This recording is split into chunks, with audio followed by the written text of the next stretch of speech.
ahora.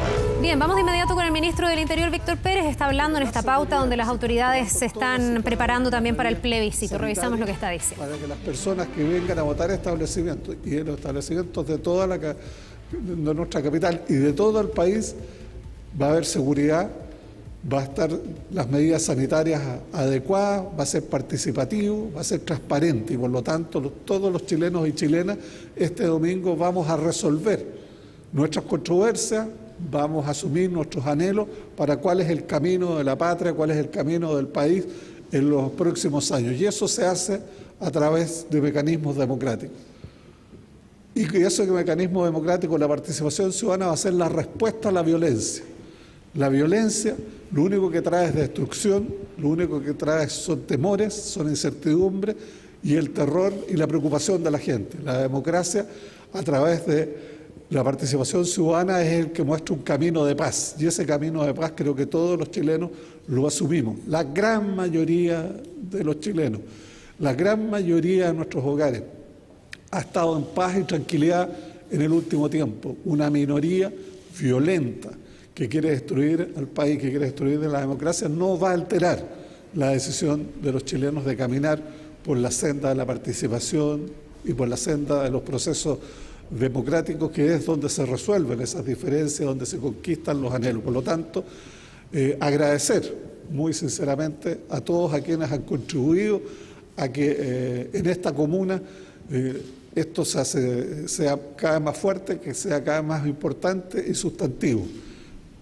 Valorar la acción del municipio, del establecimiento educacional y particularmente del ministro de Minería, ministro de Salud, que nos ha acompañado justo a estas empresas que demuestran que todos tenemos que contribuir a que el diálogo, la paz, la tranquilidad, el debate democrático sea lo que informe, sea lo que el contexto en los cuales nuestras discusiones se dan.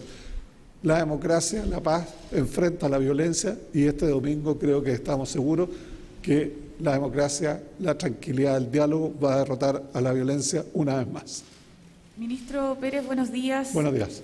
Consultarle con respecto a la eventualidad de que el transporte sea gratuito. ¿Hay conversaciones con el presidente respecto al eventual envío de una ley corta que indique que al menos el metro sea gratuito el día del plebiscito?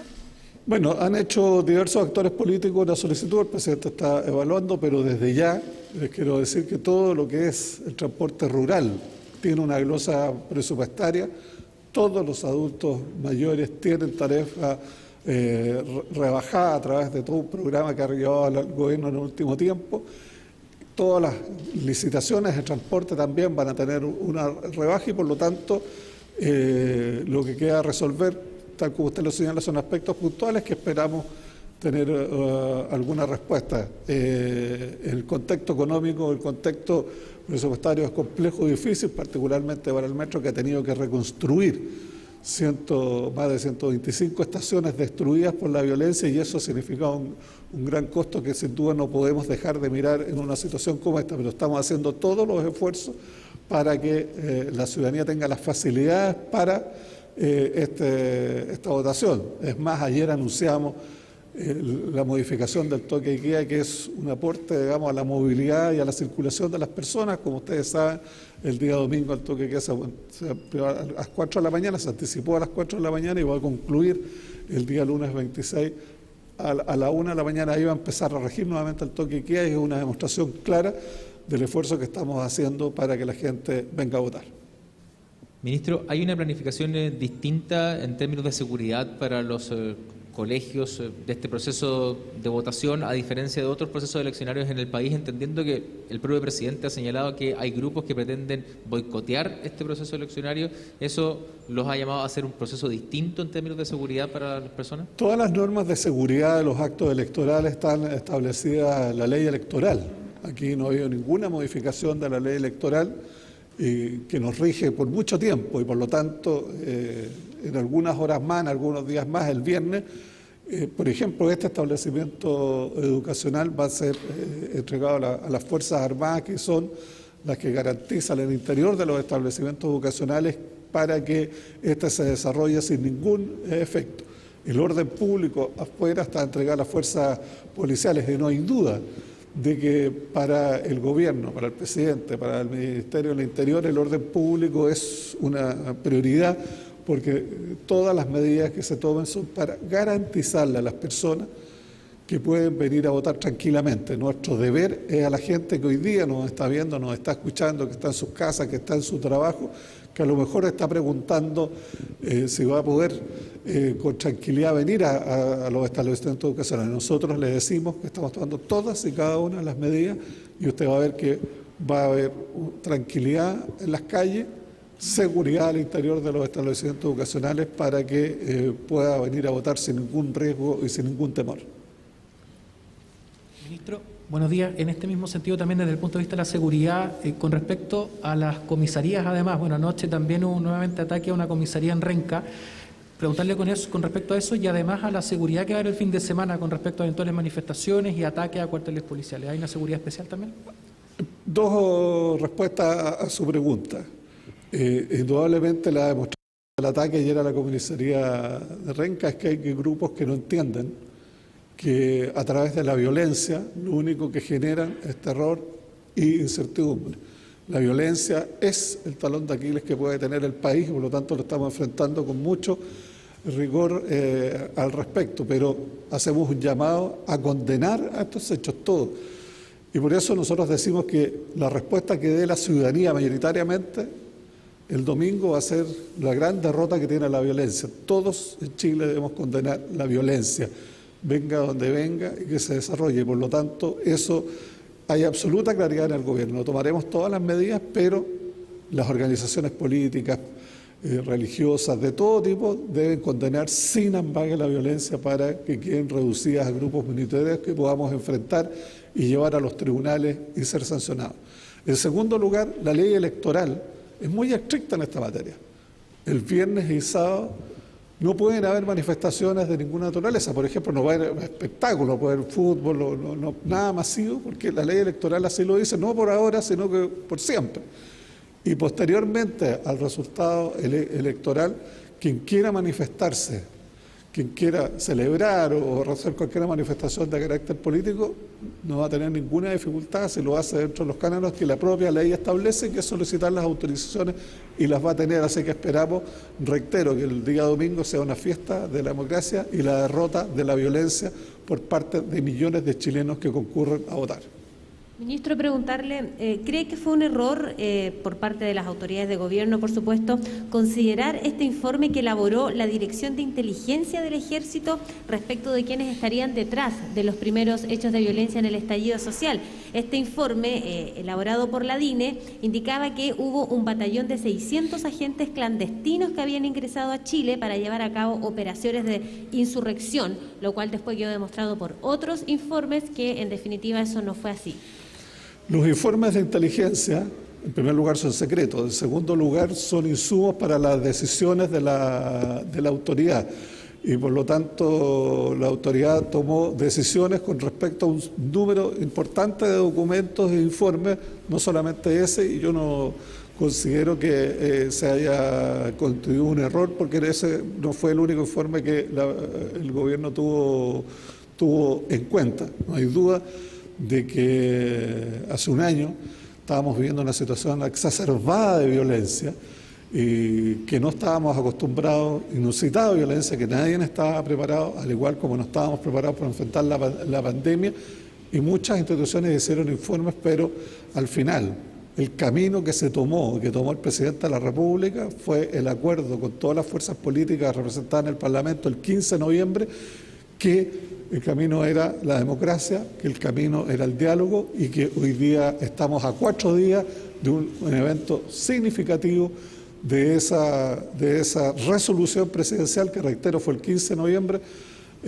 menos de un mes después del 18 de octubre, y esa fue la decisión principal que tuvo el presidente de la República. Claro, lo que pasa es que usted dice que no fue un error, pero eso llevó al presidente a decir en su minuto que estábamos en guerra contra un enemigo poderoso. Entonces, en definitiva, fue un error político, evidentemente. El que usted crea que esa expresión del presidente está basada en los informes es una elucubración que yo no comparto. De cara al plebiscito, bueno, esta jornada hay una reunión de gabinete en el Palacio de la Moneda, si nos pudiese adelantar qué definiciones esperan que se tomen y si les preocupa la identificación que pueda tener el gobierno con la opción que resulte finalmente perdedora. El gobierno ha fijado desde el principio una postura que a mí me parece que tiene un valor democrático esencial, que es que como gobierno garantizamos que este sea un plebiscito seguro, participativo y transparente. Eso es lo que ha hecho el gobierno. Es la ciudadanía la que tiene que resolver. Y por lo tanto, para el gobierno cualquiera de las opciones que triunfo no significa una derrota o un triunfo, lo que significa que la ciudadanía es la que se expresa y por lo tanto a través de esa expresión de los ciudadanos se tienen que tomar las medidas pertinentes. ¿Podrían tener informaciones respecto de modificaciones al alto mando de Carabineros o qué información tiene usted que se pueda entregar ahí? Son los procesos normales a final de año y el proceso significa que las instituciones proponen al presidente de la República materias de esta naturaleza y el presidente al final resuelve, pero estamos iniciando ese proceso y por lo tanto no hay fecha de resolución. París, también quería hacerle una consulta, ya que está en esta actividad, aprovechando el momento. Preguntarle, ministro, si usted en ese sentido, puede sanitizar ahí el micrófono también, aboga por el transporte gratuito. Si usted cree que en definitiva el gobierno se está demorando mucho en zanjar este tema, porque ya quedan 4 días y usted es garante de este proceso. Entonces, en definitiva, ¿usted cree o no que debe haber transporte gratuito? ¿Y cuándo, en definitiva, podríamos tener esa noticia, no? Bueno, el ministro del Interior ya ha respondido a esa pregunta. Obviamente que yo soy ministro sectorial, ministro de Salud. A mí me corresponde, no a mí, al Ministerio, velar porque el procedimiento democrático sea seguro desde el punto de vista de la salud. Y de hecho hemos colaborado enormemente con el CERVEL. El documento que colaboramos a redactar con el CERVEL es enorme y tiene una serie de detalles con respecto a la salud, pero obviamente que a mí no me corresponde referirme al tema del transporte. Este documento ha sido tan bien hecho que lo han pedido ya otros países que tienen votaciones en el futuro para que sirva como referencia.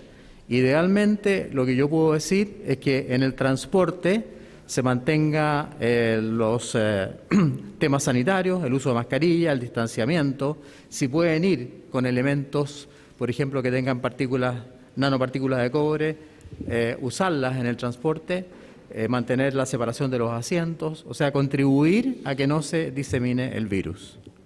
Ministro, ¿qué tal? Buen día. Buen día. Justamente, si nos puede hacer una recapitulación un poco práctica para el día de la votación, para quienes se van a dirigir a votar, ¿qué elementos tienen que tener en cuenta? La mascarilla quizás es un poco evidente porque uno, bueno, al mirar a alguien se da cuenta si tiene o no, pero ¿qué otras medidas puede tomar quizás en el trayecto, en el lugar mismo y de regreso al domicilio? Bueno, hay varias otras medidas que desde el punto de vista sanitario hay que tomar en cuenta. En ese día, por ejemplo, probablemente va a haber mucho calor. Lo primero que yo diría es que los adultos mayores y la gente que vaya a votar y que tenga que esperar un tiempo lleve o sombrillas o lleve sombreros, se cubran la cabeza, lleven agua, porque es muy importante también hidratarse ese día, tener paciencia mientras se espera, mantener la distancia. Como dice usted muy bien, el uso de mascarilla es fundamental. Si pueden llevar alcohol gel o alguno de estos productos que son súper poderosos, también llevarlos. Tener paciencia, respetar a los adultos mayores que van a tener un horario preferencial. Recordar que tienen que llevar el lápiz propio, porque esa es una fuente también de contagio importante. Y ojalá no tocar la urna, sino que echar el voto sin tocar la urna. Acuérdense también que hay que respetar que los lugares donde se va a llenar el voto no van a tener puerta, no van a tener elementos ni de madera, ni de plástico, ni de género para evitar la contaminación. Yo diría que hay que tomar todas esas medidas. Si alguna persona necesita ayuda, van a haber facilitadores también, eso también lo acordamos con el CERVEL, para poder ayudar a la gente que no pueda votar en forma autónoma. Autoridades entregando la respuesta a varias consultas que les ha planteado la prensa, entregando información también importante para el plebiscito, esperando que todo se desarrolle bajo estrictas medidas de seguridad y protocolos sanitarios el día domingo. Con esta información, muy atentos a lo que se sigue diciendo, cualquier cosa les vamos a contar. Nos vamos a ir a una pausa y estamos de regreso de inmediato con más.